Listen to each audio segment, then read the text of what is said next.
अस्सलामुअलैकुम, कैसे हैं आप लोग सब। उम्मीद करती हूँ आप लोग सब ठीक ठाक होंगे, खैरियत से होंगे। बिस्मिल्लाहिर्रहमानिर्रहीम। आइए आज आपके साथ आलू के समोसों की रेसिपी शेयर करती हूँ।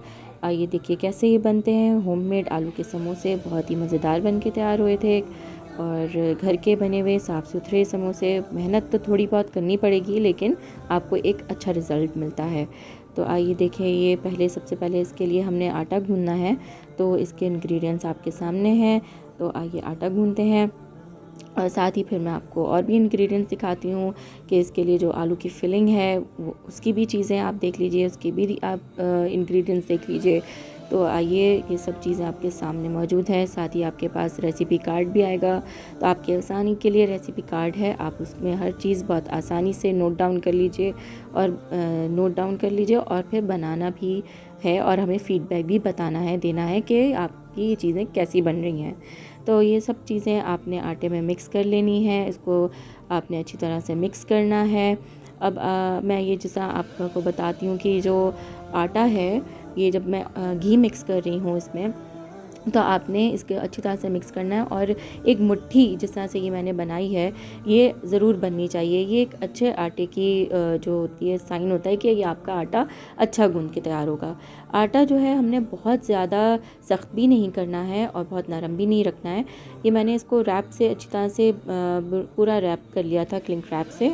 आप किसी कपड़े से भी अच्छी तरह से रैप कर लें ताकि इसमें हवा ना जाए। अब इसमें आलूओं को मैंने अच्छी तरह से मैश कर लिया है और आपने सारे मसाले भी इसमें ऐड कर लेने हैं। सारे मसाले ऐड करने के बाद आपने जो है इसको थोड़ा सा पैन में ज़ीरा डाल के इसको आपने फ्राई कर लेना है। तो ये इसलिए पहले मिक्स कर लिया कि एक साथ सारे मसाले मिक्स हो जाए। पैन में डाल के इसको स्टर करना बहुत मुश्किल होता है, मिक्स करना बहुत मुश्किल होता है।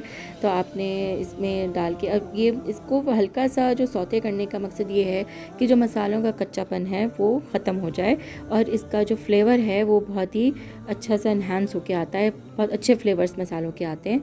तो ये भी आपने ज़रूर करना है। कच्चा नहीं डालिएगा, कच्चे का फ्लेवर अच्छा नहीं होता।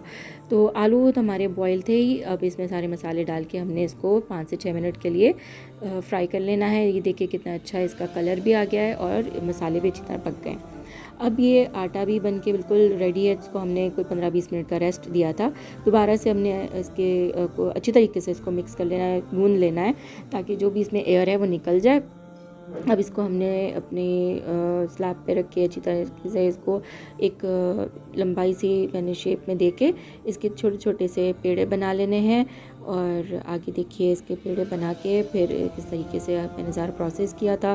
तो ये देखिए ज़रा इसके पेड़े कैसे बने हैं और अच्छी तरह से मिक्स कर लें। अब इसमें से भी मैं आपको बताऊंगी आगे कैसे मैंने सारा बेलना है। अच्छा, ये ख्याल रखें कि इसको हमने खुला नहीं छोड़ना पेड़े, वरना ऊपर से एक सख्त सी लेयर जम जाती है, वो अच्छा नहीं लगता।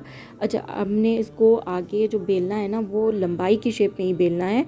इसको गोल नहीं रखना है, हमने इसको लंबे लंबे में ही रखना है क्योंकि आलू के जो समोसे होते हैं उसकी जो रोटी होती है वो इसी तरह से लंबी बेली जाती है। आप चाहें तो पेड़ा छोटा भी कर सकते हैं, आप छोटे भी समोसे बना सकते हैं। मैंने थोड़े बड़े समोसे बनाए थे। तो ये सारी रोटियां इसी तरह एक साथ बेल के रख लें। और इसके लिए आपके लिए बहुत आसानी रहती है कि एक साथ आपने इसको बेल के रख लिया होता है तो बार बार आपको इसके लिए मुश्किल नहीं होती, एक साथ आप बनाएं। और अब ये लंबाई की शेप में मैंने इस तरह रख के ना और बीच में से इसको काट दिया था। तो ये देखिए थोड़ा थोड़ा सा मैंने इसके ऊपर मैदा भी डाल दिया ताकि रोटी एक दूसरे से चिपके नहीं। तो इसको आप फ्रीज़ भी कर सकते हैं और ये ख़राब नहीं होती है। एक के ऊपर आप एक शॉपर रख दें ताकि ये ख़राब ना हो और इसको रुमाल में अच्छी तरह से लपेट के एयर टाइट करके रख सकते हैं। तो ये 1 महीने तक आपकी फ्रीज़ भी रह सकती हैं। और चाहें तो आप इसमें थोड़ा कम भी बैटर डाल सकते हैं। तो ये आपके ऊपर डिपेंड करता है। और अगर आपको लगे कि जी आगे से जो इसकी पापड़ी थोड़ी ज़्यादा हो रही है तो आप इसको नाइफ़ की हेल्प से थोड़ा कट भी कर दें, तो कोई इसमें कोई मसला नहीं है। और ये देखिए कैसे इसकी मज़ेदार सी फिलिंग हुई है। ये देखिए थोड़ा सा बाहर की तरफ आ रहा था तो मैंने नाइफ़ से इसको कट करके बराबर कर लिया था।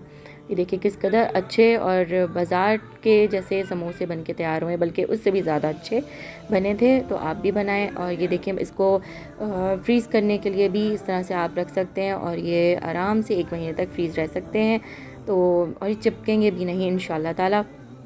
और आप निकालें फ्रीज़र से, इसको थोड़ा सा नरम होने दीजिए और इसको ऑयल में डालें। ऑयल देखिए मैंने बहुत तेज़ गरम नहीं रखा था, बिल्कुल हल्की आंच पे आपने इसको फ्राई करना है ताकि ये अच्छी तरीके से फ्राई हो, अंदर से भी और बाहर से भी क्रिस्पी फ्राई होने चाहिए और कलर बहुत ही खूबसूरत आना चाहिए। ये देखिए कितने अच्छे ये बने थे ना, मैं आपको क्या बताऊं, अगर आप होते तो आप ज़रूर टेस्ट करते कि कितने टेस्टी बने थे ये। और इसको भी चटनी के साथ एंजॉय कीजिए, इसकी फिलिंग इतनी मज़ेदार थी। आप भी अपने घर में बनाएं और मुझे अच्छा सा फीडबैक दें, कमेंट बॉक्स में अच्छा सा कमेंट करें, हमें आपके फ़ीडबैक का इंतज़ार रहता है। और आप अपना ख्याल रखें, हमें अपनी दुआ में याद रखें। अल्लाह हाफ़िज़।